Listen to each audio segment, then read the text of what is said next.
My friend that I let to live in my apartment rent-free told her colleagues that I was abusing her, so I made it come true and booted her out. I have my own 2-bedroom apartment that used to belong to my uncle. I made a friend during my uni years I'll call Mary. Mary had quite a hard home life, too long to detail here. I let her know that if she ever needed my help, she could always rely on me no matter what. When we graduated I asked her to move in with me rent-free. She tried to pay but I knew she had a lot of debt trying to pay for uni, so I told her no and to spend her money freeing herself from it. She was so thankful for this, and I loved having her live with me. We never fought about anything. Both of us have the same cleaning habits and TV interests, so there's never any arguments over the remote or who has to take out the bins, etc. Tonight we were out at a super fancy restaurant in London as Mary had finally paid off the last of her debt, secured herself an amazing promotion at her job, and also finally passed her driving test. All these achievements in the same month were more than deserving of an award, so we splashed out. It was me, Mary, 4 of her work friends, and 2 friends we've known since uni. It was a great night, until I handed Mary a card saying amazing she is and how lucky I am to have her as my best friend, with quite a bit of cash inside to put towards her first car.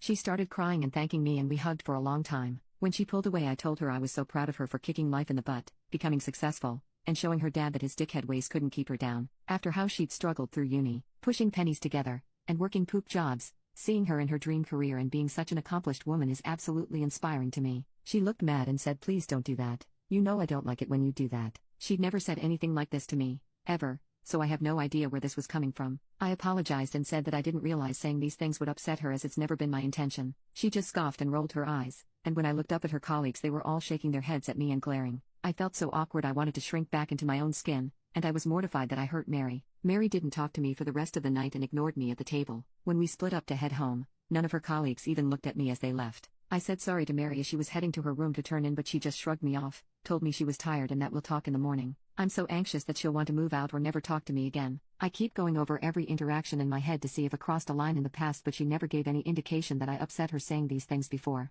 All her colleagues messaged me saying I was an asshole for saying those things to her and belittling her, but I never ever meant any of those things like that. Update 1, 6:30 a.m. So I'm even more confused than ever right now. After staying up all night and being constantly on the verge of tears, I finally heard my roommate moving around the kitchen, so I went to talk to her. She acted totally normal and started talking to me about some drama at her work while I just stood there kind of unsure what was happening or what to do. So I apologized again. She looked up at me in confusion and said, "Why are you sorry?" I reminded her of last night and how mad she was. Then she laughed and said it doesn't matter, don't worry about it, and then continued making breakfast. I asked if I'd stepped over a line last night, if the money was too much and if I made her feel inferior, and she said nope. We're cool. It doesn't matter. I think everyone just misunderstood the situation and you're taking things to heart a little too much. I just am even more confused than ever. I told her about her friends texting me, telling me that what I said was belittling and that I was an asshole, and she just shrugged and said they probably misread things and she'll talk to them. But I'm just so winded. I'm so tired because I haven't slept because I thought she hated me, that I'd hurt her and she'd never speak to me again. But she's fine, like she's completely normal and just chatting with me as if last night never happened, but I'm just so confused.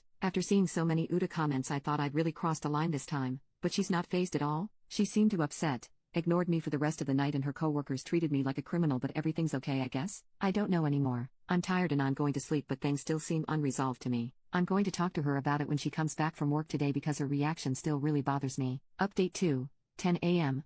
I got a call from one of the uni friends who was at the dinner last night and we had a chat. She asked me if everything was okay between me and Mary, as she said she'd never seen Mary snap at me like that until last night. I filled her in on everything that we'd talked about and how confused I was as well. She reaffirmed many of my feelings about this being very out of character for Mary, as she had also congratulated Mary and said similar things, as well as given her a bit of money in a card, along with an expensive gift, as did many of the others. After talking to my friend, I've decided that I need to have a long sit down with Mary to clear things up, and it's not only me who's confused by her behavior. Both the uni friends are coming round later to have a chat, since now we're honestly quite concerned about her. Her friends have no let up on their text to me, so I don't think she's spoken to them. One said I couldn't try and sweep this under the carpet, which is like what? I'm thinking of blocking all of them as they just won't leave me alone. Update 3, 4 p.m.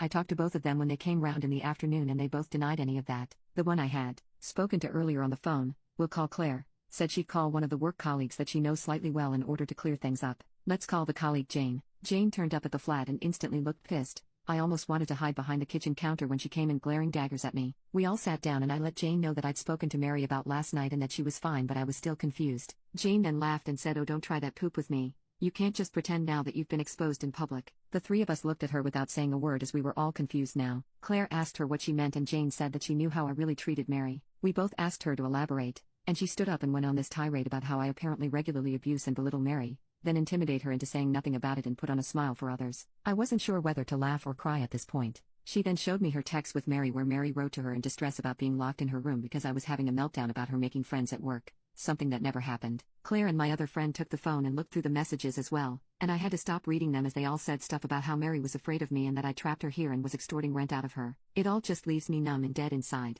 Eventually Claire got to a point where Mary said I'd cancelled her 21st birthday at uni and told her she wasn't allowed to go out. The things is, Claire and my other friend were at Mary's 21st birthday, which I'd put over £500 towards to have a themed Great Gatsby night she'd always wanted, which in the messages she was claiming never happened. We went over a lot of the stuff in the messages and realized that Mary had been spreading lies about me to all her colleagues about how I was abusive and she couldn't move out because I was charging her so much rent money. This absolutely shattered me. Mary was like a sister to me through our uni years, and I can't fathom why she'd say any of these things. It took a long time, but after Claire and my friend went over all the accusations with Jane and I pulled up my bank details to show that Mary never makes a single payment to me except for her half of the bills, she seemed to cool down and settled into the same confusion we were all feeling. She let us know that Mary told all of her colleagues this story and that the reason they were mad at me is because Mary said I like to use a manipulation tactic where I pretend I support her through everything but use her past against whenever we're in private. They all thought that's what I had been doing last night, that everything I said was meant as a backhanded compliment. Honestly, I'm so just pissed about everything. I can't even put into words the hurt and betrayal I feel that she'd spread these lies about me.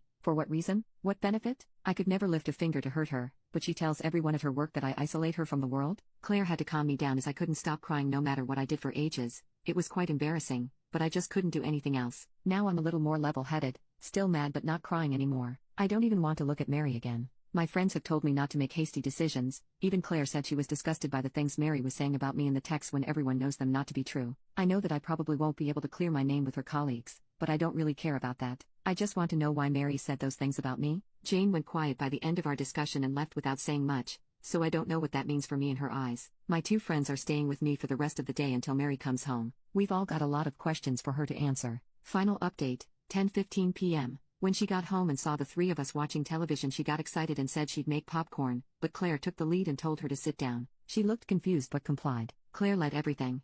I didn't really know what to say to Mary at all and could barely make eye contact with her. Claire told her that Jane had been round and yelled at me for being an abuser and a bully and asked her why she'd say those things. Mary acted confused and said that it must all just be a miscommunication, that Jane just twists things sometimes and she must have misunderstood stuff she'd said. Then Claire asked about the text messages and started mentioning each event that Mary had cried to Jane about me being an awful person. Jane went quiet and then tried to say it was a work joke, but Claire wasn't having any of it. She pushed harder about all of this and eventually Mary broke. She started crying and telling us that she never meant any of it, that it was a stupid thing and it shouldn't matter, that she loved me with everything she had, and it was just a stupid story that went too far. She started begging me for forgiveness, but I was just so tired and still am. I looked her in the eyes for the first time and told her she had a week to find a place and move out. Then she started really bawling her eyes out and begging me to let her stay, that she didn't think it would matter because I don't work with them, but I told her I was not having that kind of bullshit in my life. I then said, so do you just make up lies about everyone in your life? Is any of it real? She went really quiet, dead silent at that point. I didn't want to believe it, but the way she was looking at me and the lies she'd made up about me abusing her had me questioning everything she'd ever told me when we were at uni together,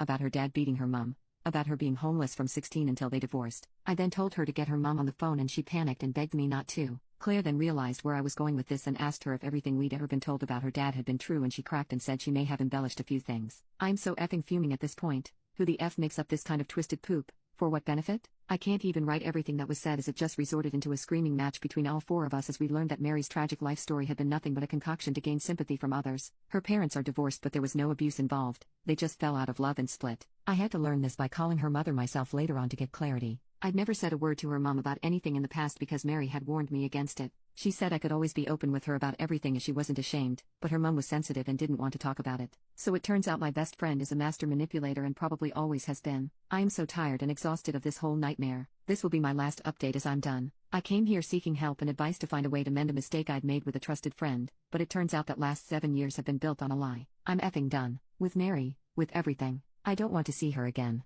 I know she can afford her own place so I don't feel bad about kicking her out. I don't care what she does now. I just know that I don't want her around anymore. I think I'm going to book myself some therapy sessions after all of this poop. Final update. Mary moved out the following Saturday of the incident. She spent the following days after the blow-up moping around the flat and wanting to talk to me, but I refused and told her I needed space. Her mum came on the weekend to help her pack up her things as Mary was going to move back in with her. Her mum cleared up a lot of the questions I'd had on my mind. I'd always been told by Mary that her dad had been abusive, but her mum had loved him so much she wouldn't leave him, so she left home and was homeless when she was 14. sleeping under benches in train stations, just so she didn't have to be in the house with him. She only moved back in when her mom finally got the guts to divorce her dad. This story I had believed for 7 years turned out to be completely fake. Not only was Mary never homeless, but her father was never abusive and loved both her and her mom very much. The reason I never saw him around was because he'd moved to Australia to pursue his career, which was the real reason for the divorce. He loved his family but wanted success even more, so he left. Her mom told me that Mary's dad was always inviting her over for the summer holidays, but Mary never went because she hates flying. The day she moved out, I stayed in my room and just hid away, but she knocked on my door before she left, and I answered. I still wanted to say goodbye. She had been my closest friend for so long that it didn't feel right just letting her fade out of my life without a send-off. She asked me if I wanted the money I gave her for her new car back, but I said no and told her to use it instead for therapy. She cried a lot and tried to hug me, but I kept her at a distance. I let her know this would be the final time we would ever see or speak to each other. I just couldn't be around her anymore with the knowledge of what she'd done. She left sobbing, and when she was gone, my little town flat felt suddenly bigger than it ever had before. It's been hard adjusting to being alone in this place. For the first week she was gone, I still expected to see her in the kitchen every morning, or on the sofa when I got home. It was unsettling to say the least. I had my first therapy appointment last week, and I think it actually went well. I haven't been to therapy since I was in school, so I was very nervous to begin with, but my therapist is a very lovely lady who helped me understand that Mary's lies were her own making and I had nothing to do with their creation. A lot of people said she was probably a compulsive liar, maybe even a narcissist, and she seemed to agree loosely with that idea from what she'd heard. In yet another revelation, I met with Jane for coffee as she'd asked me to meet up and clear up some details. She told me she'd been wondering about why Mary would make me the target of her abuse story and started asking people in her office about the things Mary had said about me in the past. One that stood out was a painter. They work in art restoration and distribution, who used his art as a means of channeling his traumatic history with his abusive stepmother. Apparently, Mary had taken quite a liking to him, and so she had first told him about her abuse as a way of getting closer to him. She'd mentioned fancying him in the past, but I didn't think she'd go to such lengths to create a connection between them. He'd been furious when he heard the truth, and now doesn't speak to her anymore. Jane told me not many people do now. They were now all worried that she'd make up stuff about them and get them in trouble at work, so they're keeping her at arm's length as a result. I felt a bit bad when I heard this, as I know that Mary is having a miserable time with our friendship group kicking her out as well. Jane apologized to me, but I told her she had nothing to be sorry about, that this was all Mary and she was only trying to protect what she thought was an abused friend. We left each other on good terms, but we don't have much in common, so I doubt we'll be friends in the future. Claire came to stay with me for a bit, which has helped with the loneliness a little. It's hard to be alone after having someone practically attached to your hip with you for so long.